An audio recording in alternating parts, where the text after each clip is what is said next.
নমস্কার বন্ধুরা, স্বাদের শহরের নতুন একটি শর্টস ভিডিওয় আপনাদের সকলকে জানাই স্বাগত। আজ শনিবার, আমাদের নিরামিষের দিন, তাই আজ থালায় যা যা খাবার বাড়বো সমস্তটাই নিরামিষ। ছিল গরম গরম ভাত, আর তার সাথে ছিল এরকম সর্ষে বেগুন। এই সর্ষে বেগুনের রেসিপিটার মধ্যে আমি বাদাম বাটা ব্যবহার করেছিলাম। এই রেসিপিটা আমার চ্যানেলে শর্টসে আমি খুব শিগগিরই আপলোড করব, আপনারা সেখান থেকে দেখে নেবেন। অনেকে এরকম আছে না, যাদের বেগুন খেতে ভালো লাগে না। পার্সোনালি আমারও বেগুন খেতে ভালো লাগে না, কিন্তু বেগুনের এই রেসিপিটা একবার ট্রাই করে দেখতে পারেন, অসাধারণ লাগে খেতে। আর এই থালিটা যার জন্য বাড়ছে, তার তো বেগুন খেতে খুব ভালো লাগে, সেই জন্য একটু বেশি পরিমাণেই দিয়েছি।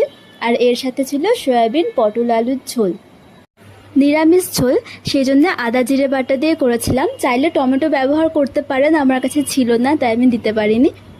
আর একদম শেষে ছিল ঠান্ডা ঠান্ডা টক দই, আর সাথে বোঁদে।